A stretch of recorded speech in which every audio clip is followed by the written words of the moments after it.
Grupo Espírita Amadeu Ferretti apresenta um estudo sobre o Evangelho segundo o Espiritismo. Palestra sobre o capítulo 5º, Bem-aventurados os aflitos, item 31, Proveito dos sofrimentos para outrem, pelo expositor Alan Faria, do Centro Espírita Luz e Verdade. Olá, queridos amigos do Grupo Espírita Amadeu Ferretti. É com muito carinho, é com muita alegria que aqui estamos, com o coração repleto de gratidão pela oportunidade a fim de refletirmos em torno do Evangelho de Jesus, em torno da doutrina espírita. E antes de mais nada, agradecemos muito a Deus por essa oportunidade. Hoje, o nosso tema é proveito dos sofrimentos para outrem, mas antes de adentrarmos a ele, faremos a leitura de uma página visando o nosso preparo e a nossa harmonização. A página escolhida é do livro Mãos Marcadas, uma psicografia de Francisco Cândido Xavier e a autoria de Maria Dolores. E ela se chama Buril de Luz. Em teus dias de dor, recorda, alma querida, que a dor é para a vida aquilo que o buril severo e contundente entre as mãos do escultor é para o mármore sem forma. Golpe aqui, golpe ali, outros mais e mais outros, um corte de outro corte se aproxima e o bloco se transforma em celeste beleza de obra-prima. Que seria da pedra abandonada ao chão, triste, bruta, singela, se a vida não traçasse para ela planos de construção? Que destino o da argila esquecida e vulgar, sem a temperatura desumana, que deve suportar para ser porcelana. Enxergaste algum dia, fora das leis da natureza, o trigo que não fosse triturado para ser pão à mesa? Se alguém te fere e humilha, ama, entende, perdoa e agradece ao trabalho, a angústia e a prova em que a vida imortal se nos renova no anseio de ascensão que nos guia e abençoa. Alma querida, escuta, para seguir à frente em plena elevação, sempre mais alta e linda, quem não chora, não serve e nem padece ou luta, parece tão somente um ser espiritual em formação que não nasceu ainda. E agora, inspirados por essa poesia, convido a todos vocês a se unir numa corrente do bem, unindo os nossos corações, elevando os nossos pensamentos, rogando ao Pai a permissão para darmos por iniciados os nossos estudos. Se conosco, Pai querido, a fim de que possamos aproveitar das sublimes lições contidas nesse Evangelho de luz, para que essa luz ilumine os nossos passos quando somos nós a enfrentar os problemas, as dificuldades, as dores que precisamos ainda passar para a construção de um ser melhor, que precisamos ascender a fim de que abandonemos a inferioridade que por ora nos domina. Ampara e nos fortaleça nesse propósito, Senhor. Inspira as nossas ações para que a gente abandone de vez esta condição e a partir de agora possamos caminhar na direção do bem, da luz, do Teu amor. Que esse amor, Senhor, nos cubra, nos ampare e nos fortaleça. hoje, agora e sempre. Que assim seja, graças a Deus. Então, meus irmãos, hoje o nosso tema, aproveito dos sofrimentos para outrem, está no Evangelho segundo o Espiritismo, no seu capítulo 5, o item é o 31.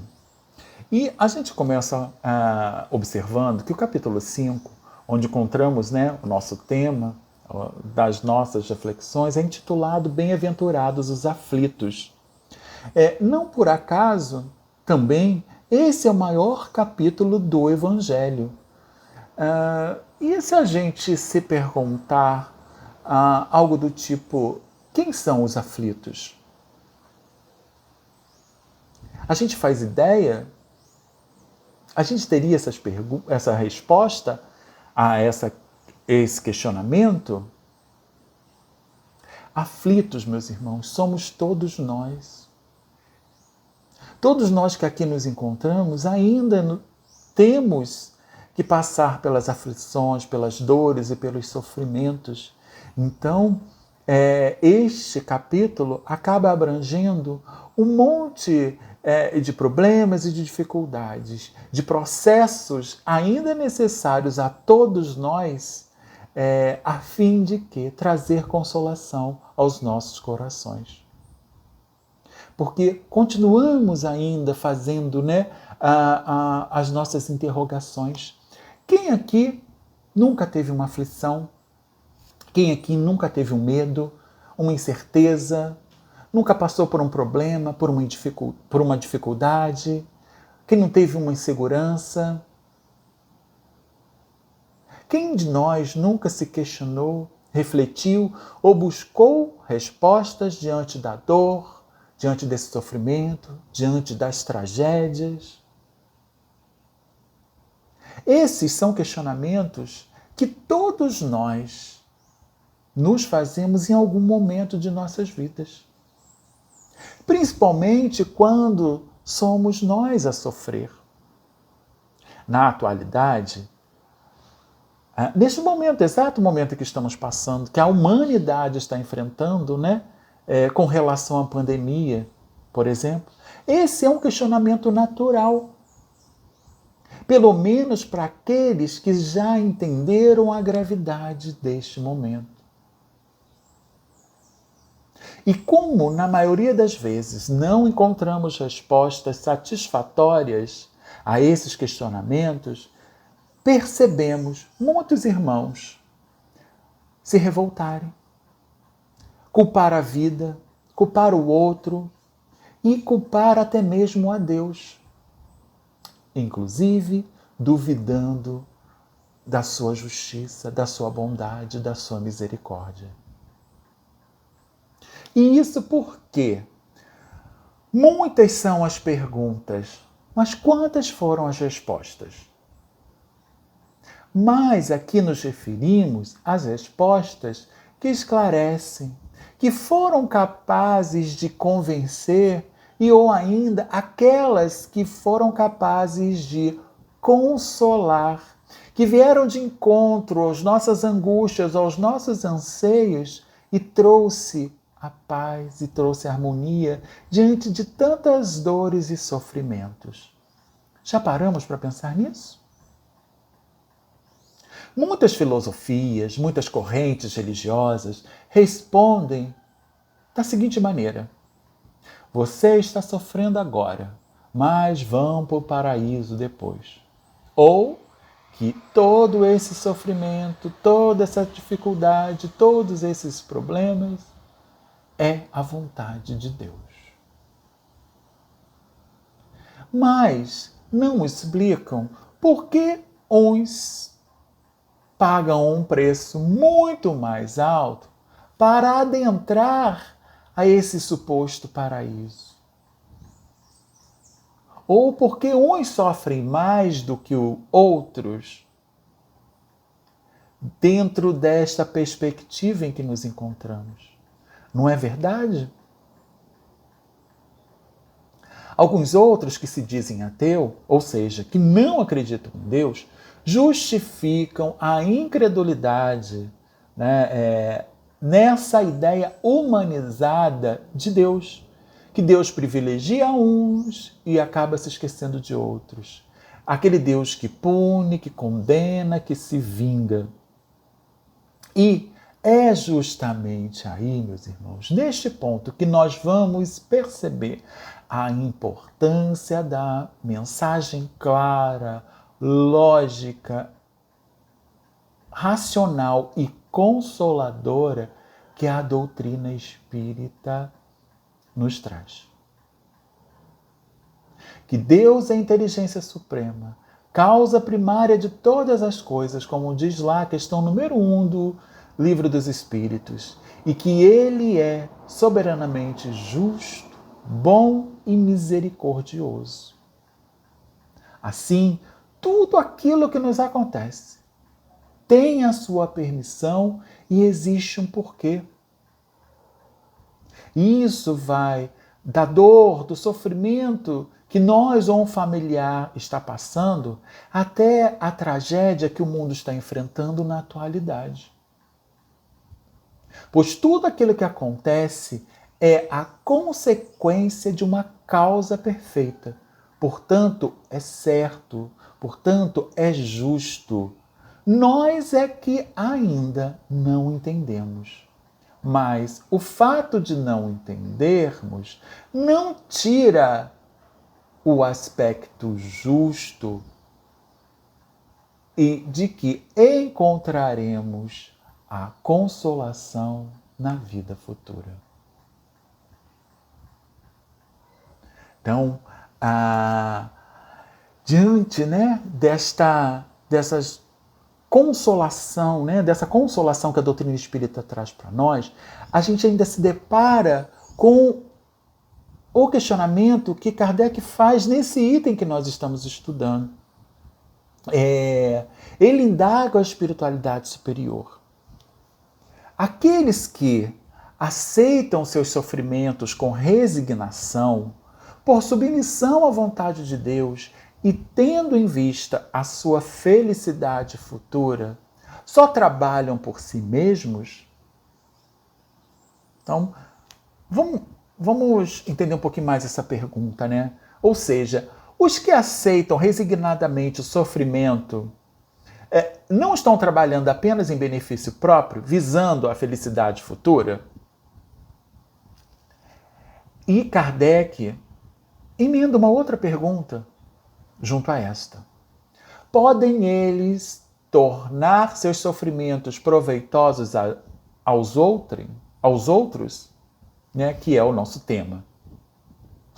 E quem responde ao questionamento de forma muito objetiva é São Luís. E ele nos diz assim: sim, eles podem ser proveitosos sob 2 aspectos, o material e o moral. Então vamos ver agora esses 2 aspectos. Com relação ao material, quando nosso trabalho, nossas privações, nossos sacrifícios contribuem para o bem-estar material dos nossos semelhantes. Então, todo o esforço que fazemos, toda a privação ou o sacrifício que nos submetemos gerar um benefício para alguém, sim, será proveitoso. Então, por exemplo, uma doação, ou quando abrimos mão de algo e isso se converte em benefício material ao outro, é sim proveitoso, pois deixamos de pensar em nós. Abrimos mão de algo que vai favorecer a uma outra pessoa. Então, além de auxiliar alguém, estamos dando prova do esforço que já fazemos para vencer o orgulho e o egoísmo que ainda estão enraizados dentro de nós. Então, um exemplo bastante fácil da gente entender é o sacrifício que muitos pais fazem na educação dos filhos, abrindo mão de tantas coisas para colocar nas melhores escolas, para dar aquilo que eles não tiveram. e tantas outras situações. Mas esse material é mais fácil da gente enxergar, né? O outro aspecto em que o sofrimento pode ser proveitoso aos outros é o aspecto moral. Pelo exemplo que oferecem de submissão à vontade do Pai. Então, o primeiro ponto que gostaria de chamar a atenção a esse respeito é que, para a maioria de nós, são as palavras, os conselhos, os sermões, e agora, mais na atualidade, os textões que a gente coloca lá nas redes sociais,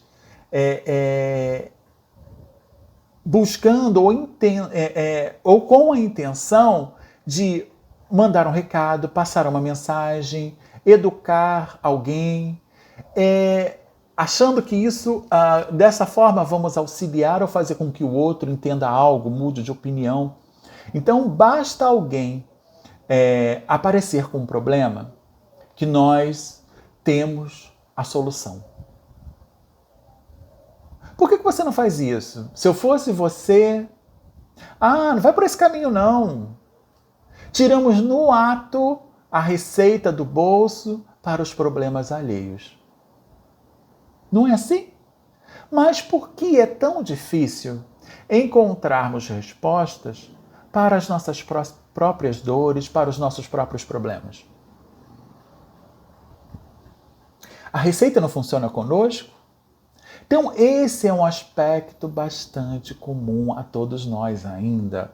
Então, achamos que as palavras, as ideias, os conselhos, eles vão fazer a modificação ou transformar alguém, vão educar alguém, né? Mas a gente acaba esquecendo que, em verdade, é o exemplo que educa, que ensina. As palavras vêm e vão. Podemos alertar, né? Podemos conduzir, podemos dar esse conselho quando o outro solicitar, quando o outro pedir, né? Quando o outro estiver aberto a, mas efetivamente são os nossos exemplos que vão educar. E uma maneira muito fácil da gente entender isso é na educação das crianças, dos filhos.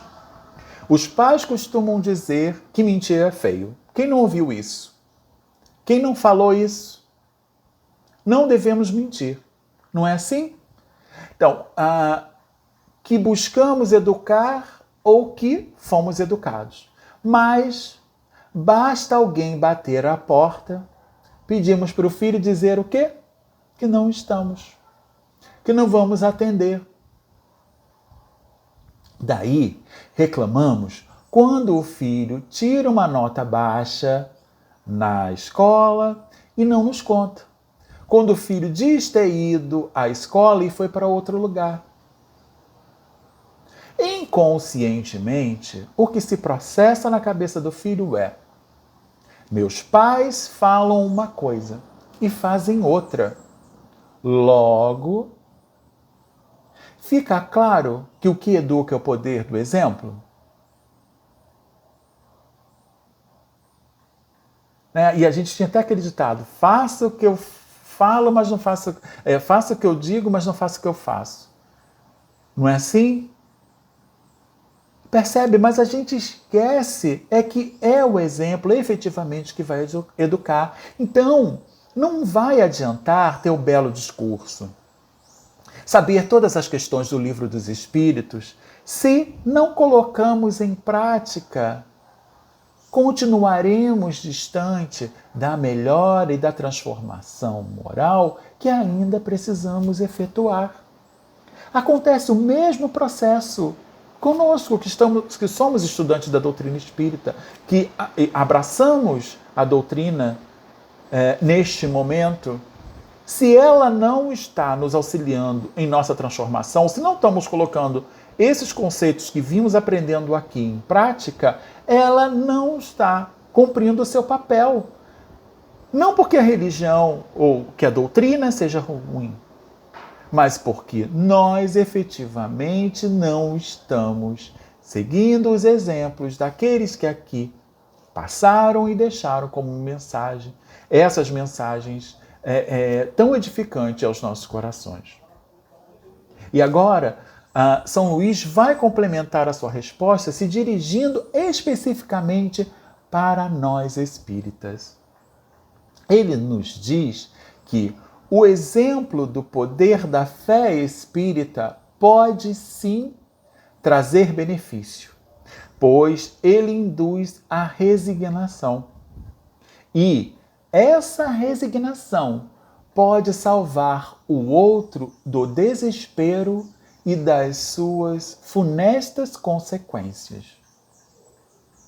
Então agora a conversa é com cada um de nós espíritas. É com cada um de nós aqui. Nós espíritas, perante tudo aquilo que a doutrina nos oferta, quando a colocamos em prática, no momento em que enfrentamos as provas e as expiações que precisamos passar, podemos sim estimular aqueles que estão ao nosso redor a querer conhecer essa doutrina, que tem nos fortalecido diante das situações difíceis para muitos de nós. E aí despertar a curiosidade. Isso não significa dizer que precisamos enlaçar alguém e querermos colocar dentro da casa espírita que frequentamos. Podemos sim dar um endereço, podemos falar o que estamos aprendendo aqui, mas entender que existe um momento para cada um. E a gente tem que respeitar esse livre-arbítrio, mas continuar fazendo a nossa parte, porque isso vai começar a chamar a atenção do outro. E depois que começou a ler aqueles livros ali, depois que começou a frequentar aquele lugar lá, fulano está diferente. O que está acontecendo com ele? Não responde mais da mesma forma, está procurando ter um tom mais conciliador. E aí isso vai despertando no outro uma natural curiosidade para entender qual é o processo que nós estamos passando, que está nos tornando ou deixando nós um pouco mais pacíficos, um pouco mais mansos, um pouco mais dóceis, um pouco mais compreensivos. Portanto, meus irmãos, o exemplo de como enfrentamos as vicissitudes da vida com resignação, baseado na crença em Deus e em sua justiça, na vida futura, de que nada é por acaso, na sobrevivência da alma, quando entendida de forma racional, nos confere condições de passar por qualquer situação de uma forma muito mais proveitosa. Nesse contexto, podemos entender a resignação como aceitação. Experienciar uma situação entendendo que no momento ela é necessária e carrega em si a lição que precisamos entender e que vai nos fortalecer diante da vida. Por isso que Lázaro, lá no capítulo 9 do Evangelho segundo o Espiritismo, nos diz assim: obediência é o consentimento da razão e a resignação é o consentimento do coração, e que ambas são forças ativas. E é um pouco difícil da gente entender, né? Como que obediência e resignação são forças ativas? Ativas como? Porque é preciso ter muita coragem, é preciso ter muito entendimento para ser resignado. Se entregar ao desespero seria muito mais fácil. Mas isso resolve o problema? Isso traz a resposta para as dificuldades que estamos enfrentando? Ou só piora a situação? Percebemos? Então, diferentemente daqueles que não têm esse conhecimento e se deixam levar pelo desespero, pela desesperança, pela falta de fé, que, como sabemos, acaba transformando qualquer situação em uma situação muito mais penosa, muito mais difícil. Porque a gente não tem ânimo, porque a gente não tem esperança, porque a gente não tem fé, e fica tudo mais pesado, tudo mais difícil. Mas a gente não pode esquecer, meus irmãos, que a mensagem do Mestre nesse capítulo que estudamos é de consolação. Vinde a mim, todos vós que estáis aflitos e sobrecarregados, que eu vos aliviarei. Tomai sobre vós o meu jugo e aprendei comigo, que sou brando e humilde de coração, e achareis repouso para as vossas almas, pois é suave meu jugo e leve meu fardo. Palavras de Jesus, encontramos lá em Mateus capítulo 11, versículos de 28 a 30. Mas onde nós estamos buscando essa consolação? É em Jesus? São nas lições do Evangelho? São nessas explicações que a doutrina espírita vem trazendo para nós, nos alertando, abrindo os nossos olhos, esmiuçando esses ensinamentos de Jesus, tornando tudo mais claro, a fim de que possamos nos utilizar delas como ferramentas a nos auxiliar nesses momentos? Ou estamos buscando ainda as facilidades? Queremos o passe de mágico, o estalar de dedos, as palavrinhas mágicas para fazer mudar tudo aquilo, todos os aspectos de nossas vidas. Joana de Ângeles, no livro Celeiro de Bênçãos, na psicografia de Divaldo, ela nos diz assim: indispensável valorizar a aflição, sopesando-a, ou seja, suportando-a com discernimento, de modo a conduzi-la às fontes inexauríveis do Evangelho, em clima de serenidade, respeito e amor. Ali, todas as dores se acalmam, todas as lágrimas enxugam, todos os aflitos são consolados. Olha que lindo, meus irmãos. Então precisamos sim valorizar a aflição, suportando com discernimento, de modo a conduzi-las às fontes, de onde brota todo o Evangelho, em clima de serenidade, de respeito, de amor.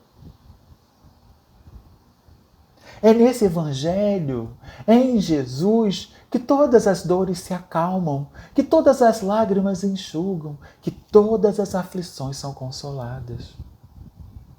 Então não nos demoremos mais. Façamos o exercício de buscar a Jesus. Façamos o exercício de encontrar no Evangelho a esperança, a consolação, a força, a motivação que nos fortalecerá, meus irmãos, diante das dores e dos sofrimentos, diante das tragédias, diante das pandemias que todos nós estamos enfrentando. Precisamos entender, e isso é de fundamental importância, porque tem gente que confunde muito e fala assim: espírita gosta de sofrer. Não, meus irmãos, não, espírita não gosta de sofrer. A gente precisa entender de uma vez por toda, e eu gosto sempre de frisar isso, que a lei não é de punição. A lei é de correção. Por isso que precisamos estar atentos para extrair das situações que passamos, sejam elas boas ou ruins, as lições que nos auxiliarão a crescer, a evoluir, a nos fortalecer diante da vida. Esse é o aspecto fundamental que a gente precisa internalizar, para que a gente tire essa ideia de que espírita gosta de sofrer, gosta do sofrimento. Entendemos o sofrimento como parte necessária ao crescimento, ao amadurecimento de nós espíritos. Que se olhamos para a nossa oportunidade atual, para a nossa vida atual, e não percebemos as causas, que estão trazendo para nós hoje como consequências as dores e os sofrimentos que estamos enfrentando, tenhamos a certeza, meus irmãos, que essas causas foram originadas numa outra oportunidade, num outro momento em que ignorávamos um monte de coisa. E que hoje estamos aqui, espiando e provando aquilo que aprendemos e aquilo que precisamos aprender. Então, olhar essas situações adversas e extrair delas tudo aquilo que vai nos ser útil a esse aprimoramento que nós ainda precisamos fazer, a nossa melhora e a nossa transformação. Então, que o Pai nos abençoe e inspire nesse propósito. Agradecemos, meus irmãos, a todos vocês que escolheram dividir esse momento conosco, a todos os amigos do Grupo Espírita Amadeu Ferretti e de todas as outras casas que porventura venham a se deparar com esse vídeo. Deixo aqui o meu fraterno abraço e o desejo sincero que Deus nos conceda mais oportunidades como esta. Agora, convido a todos vocês à nossa prece final. E vamos aproveitar a oportunidade. Estamos falando de um tema, né, que toca, funda tantos corações, porque, como a gente viu, todos nós sofremos, todos nós passamos por dificuldades, não é mesmo? Então, vamos agora nos unir numa corrente do bem, formar essa corrente, entrelaçando os nossos corações, elevando os nossos pensamentos a Deus. Aqueles que desejarem fechar os seus olhos, sintam-se à vontade. E vamos colocar, meus irmãos, aquilo que temos de mais puro e singelo em nós. Irradiar, visualizando essa corrente do bem, saindo de nossos corações, envolvendo os nossos familiares, iluminando os nossos lares, saindo de nossas casas, iluminando o nosso bairro, as nossas ruas, os nossos vizinhos, os nossos amigos. Vamos observar essa luz a envolver este planeta, dissipando toda a sombra, dissipando toda a nuvem, toda a vibração negativa, tudo aquilo que ainda tem nos impedido de enxergar a luz divina. Rogamos, Pai, que nesse instante que a sua misericórdia possa envolver a todos os teus filhos, a todas as criaturas em todas as moradas de tua casa, fortalecendo a cada um de nós, Senhor, a fim de que busquemos as consolações necessárias aos nossos corações no seu Evangelho de luz, nas lições sublimes que o Mestre querido Jesus veio nos deixar, que elas possam nos fortalecer diariamente, a fim de que, mais fortalecidos, possamos auxiliar no trabalho, em sua seara, auxiliar aqueles que vêm mais atrás e ainda não te conhecem, auxiliar, Senhor, aqueles que necessitam mais do que nós, auxiliar, Pai, na compreensão, no entendimento que até mesmo nós precisamos. Ampare e nos fortaleça nesse propósito. Seja conosco, hoje, agora e sempre. Que assim seja, Pai amado. Graças a Deus. Muito obrigado, meus irmãos. Convidamos a todos para assistirem à nossa próxima palestra, dia 24 de janeiro, às 18 horas. Estudo do Evangelho segundo o Espiritismo, capítulo 6, o Cristo Consolador, itens 1 e 2.